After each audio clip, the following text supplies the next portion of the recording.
Hello friends, welcome back to my channel. तो आज मैं आपको लेके आई हूँ कामेश्वर मंदिर।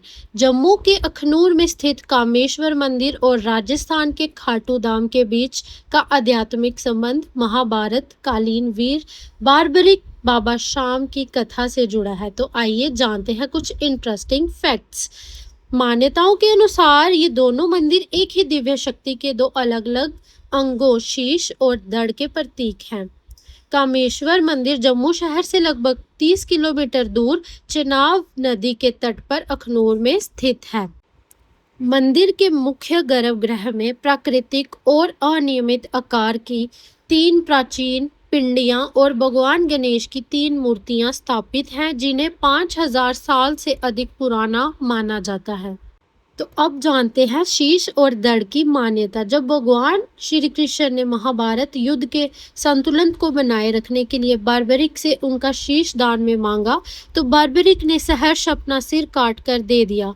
स्थानीय मान्यताओं के अनुसार उनका शीश राजस्थान के खाटू में स्थापित हुआ, जबकि उनका पवित्र धड़ इसी अखनूर की भूमि कामेश्वर मंदिर क्षेत्र पर रह गया था। दृढ़ रहने के पीछे बारबरिक की जन्मभूमि कर्म भूमि होने की मान्यता और भगवान कृष्ण का स्थानीय मान्यताओं के अनुसार भगवान कृष्ण का विधान मुख्य कारण माना जाता है।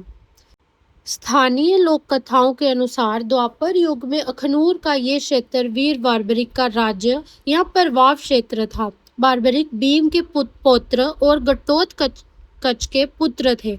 मान्यता है कि युद्ध पर जाने से पहले उन्होंने इसी स्थान पर भगवान शिव कामेश्वर महादेव की घोर तपस्या की थी। क्योंकि ये उनकी स्वयं की भूमि थी, इसलिए शीश कटने के बाद उनके शरीर के शेष भाग धड़ को इसी पवित्र स्थान पर प्रतिष्ठित किया। महाभारत युद्ध शुरू होने से पहले जब भगवान श्री कृष्ण ने ब्राह्मण रूप में बारबरिक से उनका शीश दान में मांगा, तो बारबरिक ने अपने हाथों से अपना सिर काटकर कृष्ण जी को सौंप दिया। बारबरिक की इच्छा पूरा युद्ध देखने की थी, इसलिए उनके शीश को कृष्ण ने एक ऊंचे स्थान पर अमृत से सींच कर रख दिया, जो बाद में राजस्थान के खाटू धाम में प्रकट हुआ। धड़ शीश अलग होने के बाद उनके दिव्य और विशाल धड़ को उनकी तपोभूमि यानी अखनूर के इसी स्थल पर ही छोड़ दिया गया। मंदिर के पुजारियों और स्थानीय मान्यताओं के अनुसार बारबरिक का धड़ और उनका नीला घोड़ा इसी स्थान पर भगवान शिव की असीम कृपा से प्राकृतिक पत्थरों यानी कि पिंडियों के रूप में परिवर्तित होकर समाहित हो गए। आज भी कामेश्वर मंदिर के गर्भगृह में मौजूद प्राचीन और अनियमित आकार की पिंडियों को इसी दिव्य घटना का प्रतीक माना जाता है। पौराणिक कथाओं और स्थानीय मान्यताओं के अनुसार वीर बारबरिक का धड़ उनकी माता अहिलावती तक ना पहुंचने और उसी स्थान अखनूर पर रह जाने के पीछे श्री कृष्ण की दिव्य कूटनीति, माता का वचन और धर्म की रक्षा से जुड़े कुछ मुख्य कारण थे। बारबरिक की माता अहिलावती ने उन्हें युद्ध में जाते समय वचन दिया था कि तुम हमेशा हारने वाले का साथ देना। यदि बारबरिक का धड़ जीवित अवस्था में या उनके दिव्य वाणों के साथ उनकी माता के पास वापस पहुंच जाता, तो क्षत्रिय और वीर माता होने के नाते वह अपने पुत्रों को अधर्म की तरफ से लड़ने के लिए दोबारा युद्ध में भेज सकती थी। धर्म की स्थापना के लिए श्री कृष्ण ये बिल्कुल नहीं चाहते थे कि बारबरिक किसी भी रूप में दोबारा युद्ध में हस्तक्षेप करे। शास्त्रों के अनुसार कुरुक्षेत्र में जैसे महायुद्ध की भूमि को पवित्र करने के लिए सबसे वीर क्षत्रिय के शीश की बलि आवश्यक थी, जो केवल बारबरिक ही दे सकते थे। जब बारबरिक ने अपना शीश काटकर श्री कृष्ण को दान कर दिया, तो उनका शरीर प्राणहीन हो गया। नियम के अनुसार दान में दी गई वस्तु या बलि चढ़ाया गया शरीर वापस परिवार या माता को नहीं सौंपा जा सकता था, इसलिए उनके पार्थिव शरीर धड़ को माता के पास नहीं बल्कि उनके कर्म भूमि अखनूर में ही उनको भेजा गया।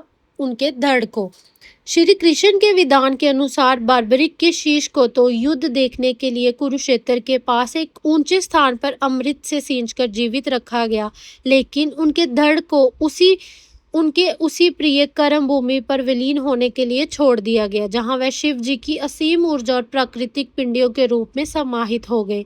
यही कारण है कि उनका दड़ उनकी माता के पास वापस नहीं गया। इस प्रकार माता अहिलावती के पास केवल उनके बलिदान और कलयुग में उनके भगवान खाटू श्याम बनने का संदेश पहुंचा, जबकि उनका भौतिक दड़ इसी पवित्र स्थल की धरोहर बन गया।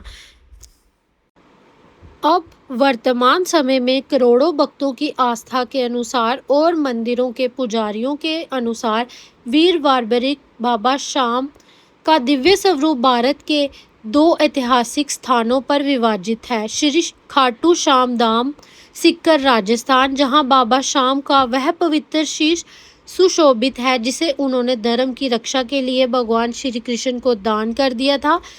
यहाँ उनके शीश के दानी और खाटू नरेश के रूप में पूजा जाता है। दूसरा, कामेश्वर मंदिर अखनूर जम्मू, जहाँ उनका दिव्य दड़ स्थापित है। स्थानीय और पौराणिक मान्यताओं के अनुसार शीश दानी के बाद उनका शरीर उनकी इसी तपोभूमि पर प्राकृतिक पिंडियों के रूप में समाहित हो गया था। धार्मिक दृष्टिकोण से यह भी माना जाता है कि बाबा श्याम की भक्ति और दर्शन तब तक संपूर्ण नहीं होते जब तक कोई श्रद्धालु राजस्थान में उनके शीश के दर्शन करने के बाद जम्मू के अखनूर में उनके दड़ के समक्ष शीश न नवा ले। ये दोनों ही स्थान मिलकर वीर बार्बरिक की महान गाथा को पूरा करते हैं। तो कैसी लगी आपको वीर बार्बरिक की कथा? तो ये है हमारे बाबा श्याम श्री खाटू श्याम जी की अद्भुत कहानी। तो उम्मीद करती हूँ आपको पसंद आई हो। अगर पसंद आई हो तो चैनल को सब्सक्राइब करें, वीडियो को आगे शेयर करें। इसी तरह की मैं और भी आपके लिए जम्मू के जो पौराणिक मंदिर हैं, जम्मू जो मंदिरों का शहर है, कोशिश करूँगी सारे मंदिरों तक आपको ले जाने की। तो वीडियो को आगे ज़्यादा से ज़्यादा शेयर करें और कमेंट्स में जय श्री श्याम ज़रूर लिखें। तो इसी तरह और वीडियो लेके आऊँगी आपके लिए। तब तक के लिए राधे राधे, जय श्री श्याम। और अंत में मैं एक चीज़ ज़रूर बोलना चाहती हूँ, हम बाबा जी के बहुत ही छोटे भक्त हैं। अगर कोई भी गलती हो गई हो बोलने में या कहानी सुनाने में, तो मेरा दिल से माफ़ी मांगती हूँ आप सबसे, क्योंकि मैंने वही सुनाया है जो मैंने पढ़ा है और जो मैंने पुजारियों से सुना है। जय श्री श्याम।